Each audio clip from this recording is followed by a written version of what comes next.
Yo, it's the SCOTT, and now let's talk about 300 Rise of an Empire. Now, I know that Zack Snyder did not direct this, but he did write it, and there's a lot of visuals that call back to the first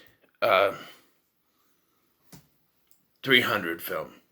A lot of visuals. Some not so good, some decent. Now, this film takes place before, during, and after the events of the first film.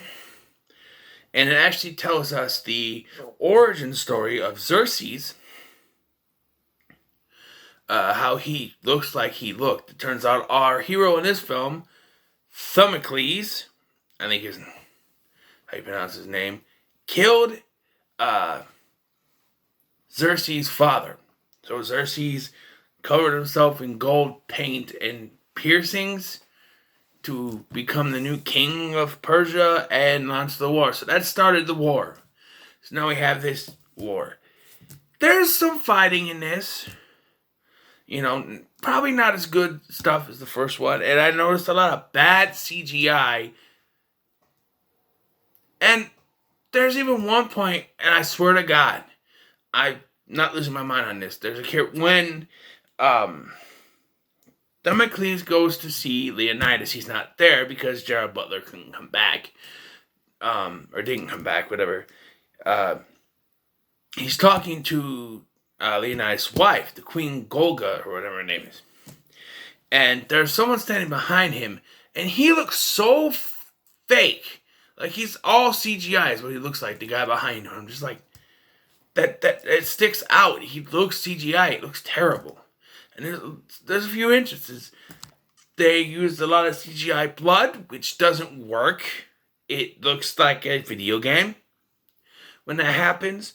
The only thing I remembered from this film before I watched it was the sex scene between Themistocles and, okay, I'm just going to say Themistocles and Eva Green. I don't remember her character's name, but they have this sex scene where she's trying to seduce him to join her side, and when he refuses, she throws him out on his ass naked, basically. And I'm like, bitch, let him finish first. God, you're never gonna get. No wonder you're such a cranky bitch. You never get satisfied. You need to wait until after the climax of your sexual encounter to proposition the man. Not in the middle of the goddamn thing. Wait till the end. After he's already finished and you've finished. And then you say, join me. Then he says, fuck no, bitch. And then you throw his ass out. At least you both get satisfied in one way or another. You know what I'm saying? But, yeah, and then this does lead to a line later when they're ready to fight. Well, I hope you fight better than you fuck. Another thing I wanna say is, somebody didn't mention in the previous one, I want to previous this. They're Roman, right? They're from Rome, Italy. Why do they talk like they're British? They talk like this. Even Leonidas was like, this is Sparta. Really? They should be talking like this. This is Sparta. We are from Italy. This is how we talk. We talk like this. We don't talk like this. We are talking like this. They're from Italy. They need Italian accents, not British ones. Why is it when they do, the kind of Roman type movies, they have British accents? They should have Italian accents. They're from Italy. Persia, I'm not exactly sure what kind of accent they would have, or what language they speak. Then again, would they be speaking English? Would they be speaking in their own? You know what I mean? I don't know. It's kind of hard for me. I didn't think about it the first time watching the first one, but watching this one, I'm thinking, why do they have British accents? It makes no sense. Also, this is supposed to be taking place, during and after whatever. It doesn't make sense with the end of the first one. The end of the first one shows Friar Carl now leading a new army into battle. Him leading the army into battle. And at the end of this film, he shows up with the queen Which, by the way, we don't get that battle, by the way. This is the same battle promised at the end of the first one. We get ready to go into the battle because he comes to ask Leonidas for help. Themistocles comes to ask Leonidas for help. He can't be bothered because he's not there. And that's before the battle. Then it's after, and then the death's reported. And now they come to help out his people, which wear blue instead of red. And then we get this big thing where they look at each other, and they rush into battle, and the movie ends. So, you ended the first film with them going into battle, which would lead us into a sequel. Only for them to have the sequel take place before, during, and after the first film, for then just to, once again, lead up to the battle we were promised at the end of the first film. How does that make any fucking sense?